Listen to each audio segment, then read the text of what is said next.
देखिए last class में हम लोगों ने डिस्कशन किया था सेल साइकिल प्रोग्रेशन के बारे में, हम लोग बात कर रहे थे।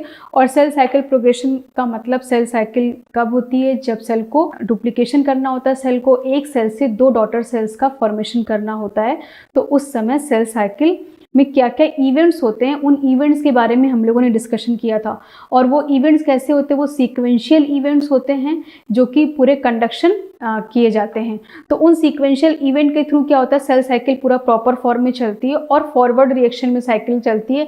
मीन्स की साइकिल कहीं भी रिवर्ट बैक नहीं होती है, एक फेज से दूसरे फेज में जाती है। और अगर किसी फेज में कोई भी प्रॉब्लम है तो उस फेज में उस साइकिल को क्या कर दिया जाता है, चेक कर मीन्स की रोक दिया जाता है। तो वो चेक पॉइंट्स के बारे में हम लोग डिस्कशन करेंगे, तो हम लोग वहाँ पे उसके बारे में डिस्कशन करेंगे। बट लास्ट क्लास में हम लोगों ने बहुत ही ब्रीफ हम कर रहे हैं, हम लोगों ने बात किया था कि मान लीजिए कोई सेल है और सेल में डीएनए में ये डिफरेंट जीन हैं जो कि डिफरेंट चीज़ें सपोज जैसे रिसेप्टर मेम्ब्रेन के ऊपर प्रेजेंट होगा। तो अगर कोई सेल को ग्रोथ फैक्टर मिलता है या ग्रोथ का सिग्नल मिलता है, तो जो रिसेप्टर है वो रिसेप्टर ग्रोथ से बाइंड करेगा और इस तरीके से कोई बीच के इंटरमीडिएट मॉलिक्यूल होते हैं जो कि सिग्नलिंग में रिस्पॉन्स करते हैं। मैप काइनेस पाथवे की बात हम लोगों ने की थी और वहाँ पे हमने बताया था कि किस तरीके से ट्रांसड्यूस होगा सिग्नल ग्रोथ का। और जब ग्रोथ का सिग्नल मैप काइनेस पाथवे के थ्रू ट्रांसड्यूस होता है तो वो बनाता है साइक्लिन। हम लोगों ने लास्ट टाइम बात की थी कि दो चीज़ें होती हैं, एक होता है साइक्लिन और दूसरा होता है सीडीके। इसकी बात की थी। साइक्लिन क्या है, साइक्लिन एक ऐसा मॉलिक्यूल है जो कि सीडीके के साथ जब बाइंड करता है तो क्या होता है कि एक कॉम्प्लेक्स बनता है और ये कॉम्प्लेक्स फिर डिफरेंट फेजेस पर काम करता है, जिससे कि साइकिल में प्रोग्रेशन होता है। सेल साइकिल मतलब एक सेल से दो सेल बनाने में किस तरीके से सीक्वेंशियल इवेंट होता है उसमें हेल्प करता है। तो सबसे पहले जब कोई भी ग्रोथ फैक्टर ग्रोथ सिग्नल मिलता है तो साइक्लिन डी बनता है और साइक्लिन डी बन के सीडीकेज के साथ कॉम्प्लेक्स बनाता है। सीडीकेज एक काइनेज होता है जिसको साइक्लिन चाहिए होता है एक्टिविटी शो करने के लिए। अगर साइक्लिन बाइंड नहीं करेगा तो सीडीके अपना काम नहीं कर पाएगा। तो इस तरीके से क्या होता है, साइक्लिन सीडीके कॉम्प्लेक्स बन जाता है। और ये साइक्लिन सीडीके कॉम्प्लेक्स क्या करता है, एक रेटिनोब्लास्टोमा प्रोटीन होती है जिसको हम लोग ट्यूमर सप्रेसर प्रोटीन बोलते हैं और ये सेल साइकिल के लिए नेगेटिव रेगुलेटर होती है। ये जो प्रोटीन होती है इसको अगर मीन्स की ज़्यादा फॉस्फोराइलेशन कर दिया जाए, अगर कम फॉस्फोराइलेशन किया जाए तो उस पर डिपेंड करती है इसकी एक्टिविटीज़। तो ये जो साइक्लिन डिपेंडेंट काइनेज होता है, साइक्लिन डी का जो कॉम्प्लेक्स बना है, ये क्या करते हैं कि ये रेटिनोब्लास्टोमा प्रोटीन को हाइपर फॉस्फोराइलेट कर देता है। और जब ये प्रोटीन हाइपर फॉस्फोराइलेट हो जाती है तो उस समय क्या हो जाएगा, उस समय क्या होगा कि ये एक ट्रांसक्रिप्शन फैक्टर होता है E2F, इसको रिलीज कर देगा और ये E2F बनाने लगता है और फेजेस के साइक्लिन। तो अभी ये G1 फेज का साइक्लिन बना था, अब इसके बाद S फेज का साइक्लिन और M फेज के साइक्लिन की सिंथेसिस हो जाएगी। तो इस तरीके से जो साइक्लिन का इन्वॉल्वमेंट होता है, मीन्स साइक्लिन सीडी के डिफरेंट फेजेस में बनते हैं, वो किस तरीके से फॉर्मेशन हो रहा है उसके बारे में हम लोगों ने लास्ट टाइम में डिस्कशन किया था। उसके बाद हम लोगों ने देखे डिफरेंट फेजेस पर जो ये साइक्लिन मॉलिक्यूल्स हैं। तो यहाँ पे आप देख सकते हैं कि G1 फेज में कौन सा साइक्लिन है, साइक्लिन डी CDK4। और ई फेज में कौन सा लेट G1 फेज में कौन सा साइक्लिन है, साइक्लिन ई और CDK2। तो आपको याद रखना है कि G1 फेज में कौन सा, G1 फेज में 2 टाइप के साइक्लिन होते हैं, एक साइक्लिन डी और साइक्लिन CDK4। और इसके बाद G1 और S ट्रांजिशन यहाँ पे होता है, उस फेज में साइक्लिन E और CDK2 होता है। इसके बाद अगर हम लोग S फेज की बात करें तो साइक्लिन A और CDK2 होता है। और अगर हम लोग M फेज माइटोसिस फेज की बात करें तो इस तरीके से साइक्लिन B और CDK1 होता है। तो ये डिफरेंट कॉम्प्लेक्सेस होते हैं। साइक्लिन D कहाँ पाया जाता है, G1 फेज के मिड स्टेज में। इसके बाद साइक्लिन E पाया जाता है के ट्रांजिशन स्टेट में, तो ये G1 फेज के साइक्लिन हो गए। S फेज में जो साइक्लिन पाया जाता है वो साइक्लिन A होता है और M फेज में जो साइक्लिन होता है उसको हम लोग साइक्लिन B कहते हैं। तो ये साइक्लिन का काम क्या है, ये साइक्लिन का काम है कि प्रिपरेशन करना। इसके बाद S फेज का काम है सिंथेसिस के लिए जो भी इन्वॉल्वमेंट। तो हम लोग अब नेक्स्ट MCDKs की बात करते हैं जिसको हम लोग मैचुरेशन प्रमोटिंग फैक्टर और माइटोसिस प्रमोटिंग फैक्टर कहते हैं। ठीक है, तो अब इसकी अगर हम लोग बात करें तो ये क्या होता है, आज हम लोग M साइक्लिन की बात करने जा रहे हैं। और M साइक्लिन किसका कॉम्बिनेशन होता है, साइक्लिन B और साइक्लिन डिपेंडेंट काइनेज होता है, और साथ में CDK, जिसको हम लोग CDK1 कहेंगे यहाँ पे एम साइक्लिन में, और साइक्लिन बी। तो अगर हम लोग साइक्लिन बी की बात करते हैं तो साइक्लिन बी को, जिसको MCDKs बोला जाता है, मतलब अगर इसका कॉम्बिनेशन बनता है, तो उसकी अगर हम बात करें तो यहाँ पे मैच्योरेशन प्रमोटिंग फैक्टर इसको बोलते हैं, या माइटोस्टिक प्रमोटिंग फैक्टर बोलते हैं। तो इसको मैच्योरेशन प्रमोटिंग फैक्टर क्यों बोला जाता है, माइटोसिस प्रमोटिंग फैक्टर क्यों बोला जाता है, इसके बारे में हम अभी आगे बताते हैं। अगर हम लोग बात करें MCDKs मैच्योरेशन प्रमोटिंग फैक्टर की या माइटोटिक प्रमोटिंग फैक्टर की, तो ये इसका जो डिस्कवरी हुआ था किस तरीके से हुआ था, ये क्या है, ये M फेज का साइक्लिन जो कॉम्प्लेक्स बनता है उसके बारे में हम लोग बात कर रहे हैं, MCDKs के बारे में बात कर रहे हैं। तो वो उसको हम लोग बोलते हैं मैच्योरेशन प्रमोटिंग फैक्टर और माइटोटिक प्रमोटिंग फैक्टर, क्योंकि जितने भी phase G1 phase, S phase और G2 फेज के बाद M फेज आएगा, तो M फेज में जो जो चीज़ें इन्वॉल्व होती हैं सेल को डिवाइड करने के लिए, तो उसको हम लोग मैच्योरेशन प्रमोटिंग फैक्टर बोलते हैं। अब इसके बाद हम लोग तो यहाँ पे हिस्ट्री इसकी किस तरीके से इस मॉलिक्यूल को आइसोलेट किया गया है या इसके बारे में कैसे पता किया गया, तो हम लोग यहाँ पे अगर देखते हैं तो एक जीनोपस लेविस होता है, एम्फीबियन एक फ्रॉग है, जिसमें क्या होता है कि अरेस्ट होता है G2 फेज, मतलब कि जो जीनोपस लेविस में G2 सेल होती है वो G2 फेज में अरेस्ट हो जाती है, और कितने मंथ के लिए, 8 मंथ के लिए अरेस्ट रहती है। इसके बाद जब प्रोजेस्टेरॉन मीन्स कि जो एक स्टेरॉयड हार्मोन है उसका जब ट्रीटमेंट दिया जाता है, तो ये फर्दर मियोसिस फर्स्ट में एंटर करता है। अब क्या होता है कि जब फर्दर, और फिर इसके बाद मियोसिस सेकंड भी होगी भाई, क्योंकि ये किसकी बात कर रहे हैं हम लोग, oocyte की बात कर रहे हैं, ठीक है। तो मतलब जितनी भी स्टडी की गई थी वो किसमें की गई थी, उस फ्रॉग के oocyte को लेके स्टडी की गई थी। तो oocyte जब G2 फेज में था तो उस समय वो अरेस्ट हो जाता है, और ये मतलब नॉर्मली इसका फिजियोलॉजी है कि G2 फेज में अरेस्ट हो जाएगा, और फिर जब प्रोजेस्टेरॉन का ट्रीटमेंट होता है, प्रोजेस्टेरॉन उसके मतलब इंक्रीज होता है, तो उस समय वो मियोसिस फर्स्ट में एंट्री लेता है, और फर्दर फिर मेटाफेज सेकंड में अरेस्ट होता है, और फर्टिलाइजेशन तक अरेस्ट रहता है।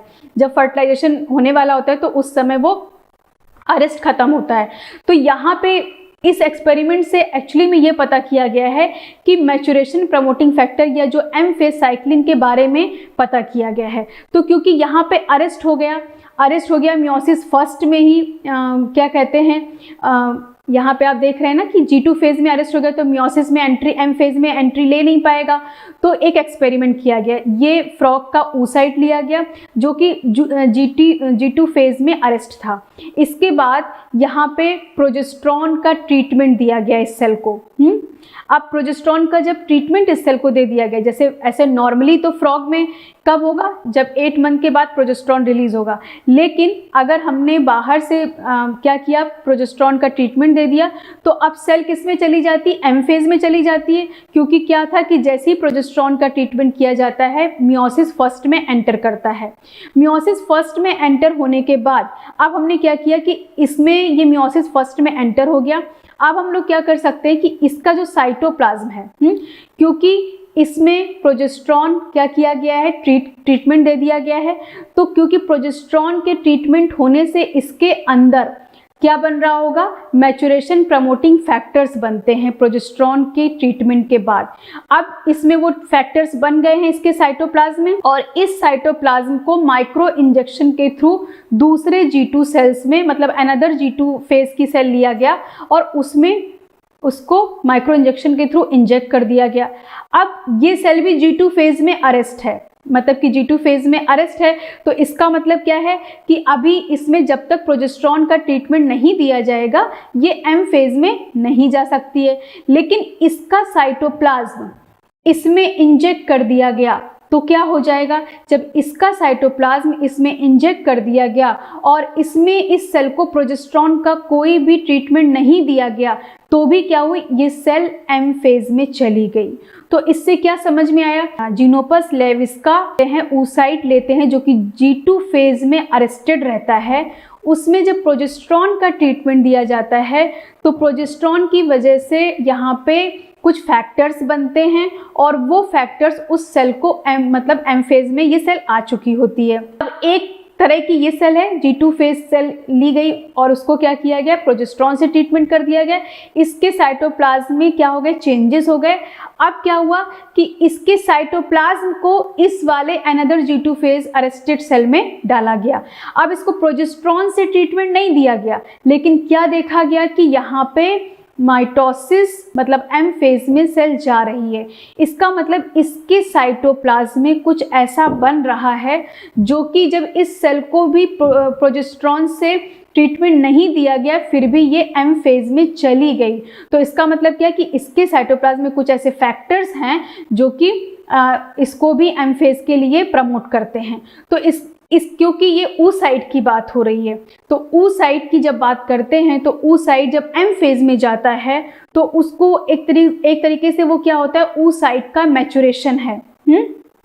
भाई G2 फेज से अगर एम फेज में जाएगा तो क्या है, मैचुरेशन है, और मैचुरेशन होने की वजह से इसका नाम रखा गया मैचुरेशन प्रमोटिंग फैक्टर। वो क्या है, वो एक्चुअली में साइक्लिन मतलब एम साइक्लिन और सीडीकेज ही हैं जो मैचुरेशन प्रमोटिंग फैक्टर जो यहाँ पे प्रोजेस्टेरॉन की वजह से बने। वो फैक्टर जो मैचुरेशन प्रमोटिंग फैक्टर जो कहा गया वो एक्चुअली में साइक्लिन और सीडीकेज के डाइमर टाइप के फॉर्मेशन हुए थे, वही थे जब उनको आइसोलेट करके देखा गया। और क्योंकि वो माइटोसिस को प्रमोट करते थे इसलिए उनको माइटोटिक प्रमोटिंग फैक्टर कहा गया। तो इस तरीके से एमपीएफ की क्या हुई, डिस्कवरी हुई और पता चला कि एम फेज में कुछ इंपॉर्टेंट फैक्टर्स बनते हैं जो कि बहुत ज़रूरी है। अगर वो सफिशिएंट अमाउंट में रहेंगे तभी सेल एम फेज में G2 से एम फेज में जाएगी और नहीं तो नहीं जाएगी।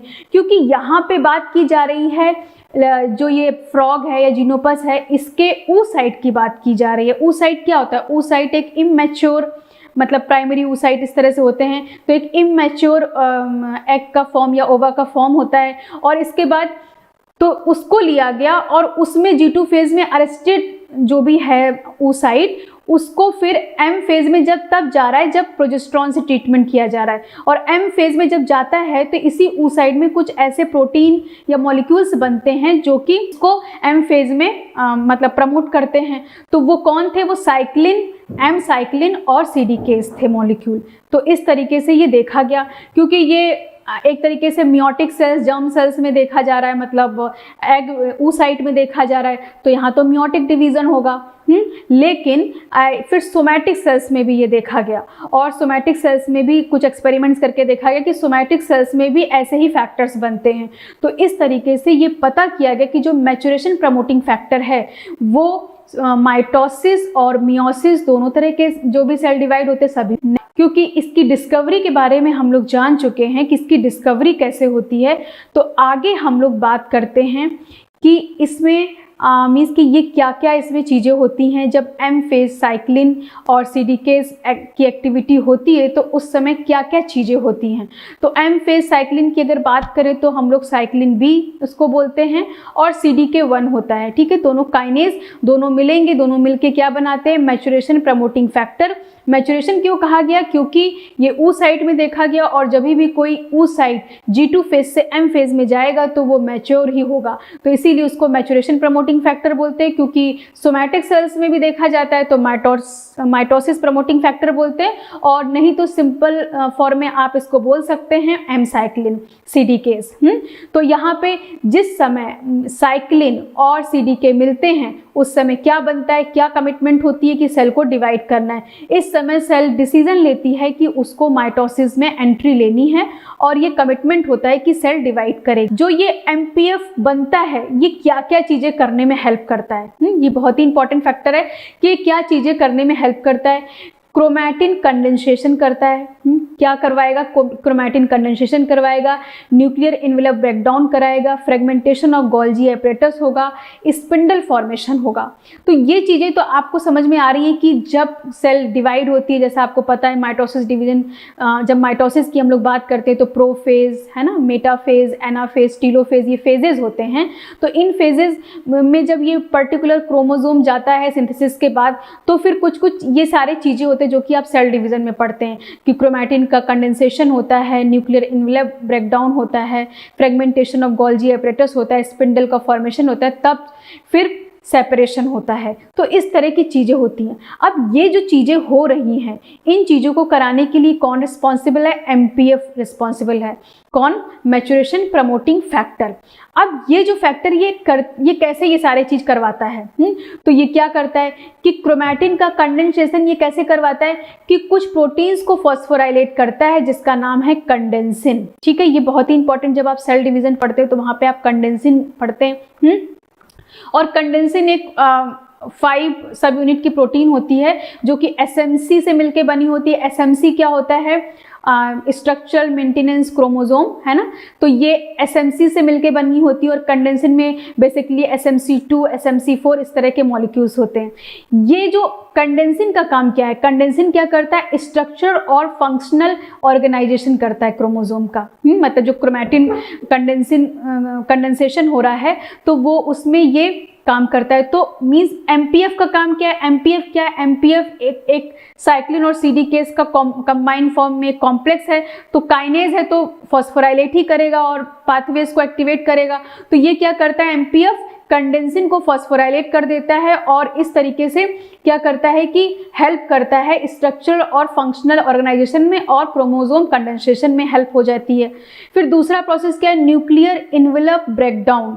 न्यूक्लियर इन्वेलप ब्रेकडाउन में क्या होता है? Phosphorylation of lamin A and B. यहाँ पे क्या है कि अब एमपीएफ क्या कर रहा है? दूसरे टाइप के मॉलिक्यूल को फॉस्फोराइलेट कर रहा है। लैमिन होता है, इसको भी सेल डिवीजन में आपने पढ़ा होगा, लैमिन ए और लैमिन बी, जो कि क्या करता है कि ये स्टेबलाइज करता है नेटवर्क को न्यूक्लियर पोर और मेम्ब्रेन में। भाई अब सिंथेसिस हो चुकी है डीएनए की, 2 क्रोमैटिन बन चुके हैं, जैसा हम लास्ट क्लास में हमने बात की थी, 2C 4C कंटेंट है। अब इसके बाद उसको क्या करना है? उसको डिवाइड करना है। तो डिवाइड करने के लिए पहले क्रोमोसोम क्रोमैटिन का कंडेंसेशन होता है, फिर न्यूक्लियर का इन्वेलप ब्रेकडाउन होगा। तो उसके लिए ब्रेकडाउन के लिए क्या होता है? कुछ मॉलिक्यूल की जरूरत होती है, जैसे उसमें फॉस्फोराइलेशन किसका होता है? लैमिन ए और लैमिन बी का। तो वो कौन कराता है? एमपीएफ कराता है। और क्या करेगा? स्टेबलाइजिंग नेटवर्क बनाएगा, न्यूक्लियर पोर और काइनेटोकोर से अटैच होंगे, फिर इसके बाद वो सेपरेट करेंगे। तो फॉस्फोराइलेशन ऑफ प्रोटीन किन किन प्रोटीन को और फॉस्फोराइलेट करता है जो स्पिंडल फॉर्मेशन में हेल्प करते हैं, जैसे कि motor protein, microtubule associated protein जिसको हम लोग शॉर्ट में मैप बोलते हैं। तो ये सब प्रोटीन के इन्वॉल्वमेंट होते हैं जब स्पिंडल का असेंबली होता है। इस तरह से आप समझ सकते हैं कि एमपीएफ का क्या फंक्शन है।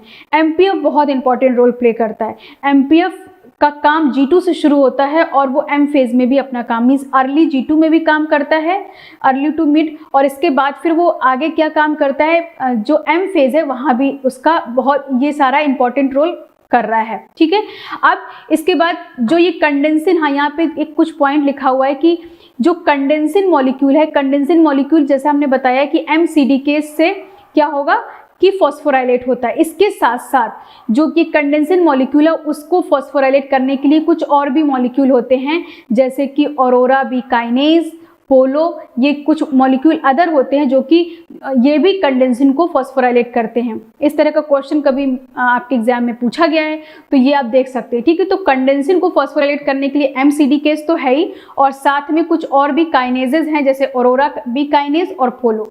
तो अभी आपको ये इतना समझ में आया, चलिए हम लोग आगे बढ़ते हैं। इसके बाद तो आपको यहाँ तक समझ में आ चुका है। अब हम लोग आगे बढ़ते हैं कि एम साइक्लिन को किसको एक्टिवेट, एम साइक्लिन का काम क्या है, जिसको हम लोग बोलते हैं मैच्योरेशन प्रमोटिंग फैक्टर। ये जो कॉम्प्लेक्स था ये क्या कर रहा है, ये इसने जो भी एम फेज में प्रोसेसेस होंगे उनमें हेल्प करेगा, फॉस्फोराइलेशन करेगा कुछ प्रोटीन्स को, और जितने सारे प्रोसेस हमने आपको बताए वो सारी चीज़ें होंगी। अब इसके बाद एम साइक्लिन एक और मॉलिक्यूल को एक्टिवेट करता है जिसका नाम है एपीसी, जिसका नाम है एपीसी मॉलिक्यूल, जिसको बोलते हैं E3 यूबिक्विटिल लाइगेज। ठीक है, एपीसी एनाफेज प्रमोटिंग कॉम्प्लेक्स। ठीक है, अब देखिए आपको ये चीज़ समझनी है कि पहले क्या था, एमपीएफ था, माइटोसिस प्रमोटिंग फैक्टर या मैच्योरेशन प्रमोटिंग फैक्टर। अब जब वो सारे प्रोसेस होने वाले होंगे तो फिर अब क्या होगा कि एक और फैक्टर एम साइक्लिन, मतलब एम साइक्लिन सीडीकेस क्या एक्टिवेट करेगा, एपीसी कॉम्प्लेक्स को एक्टिवेट करेगा।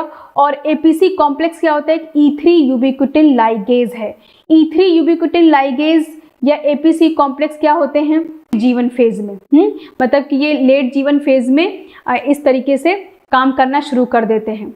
अब ये जो आपको यहाँ पे दिख रहा है CDC20 और CDH1, ये इसके कोएक्टिवेटर्स हैं, किसके लिए? APC के लिए। मीन्स कि APC अपना काम इनके साथ मिलके कर पाता है, इसको इन एक्टिवेटर्स की जरूरत पड़ती है।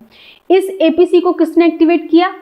एमसाइक्लिन ने, मतलब एमसाइक्लिन CDK कॉम्प्लेक्स ने एक्टिवेट किया APC को, और APC जब एक्टिवेट हो गया तो ये काम कर पाता है दोनों के साथ मिलके। इनको इनका मतलब समझ लीजिए कि इनकी पार्टनरशिप चाहिए होती, तभी ये काम कर पाते हैं। और जब ये क्या काम करेगा? APC का काम क्या है? ये ट्रांजिशन को मीडिएट करता है। कौन सा ट्रांजिशन मीडिएट करेगा?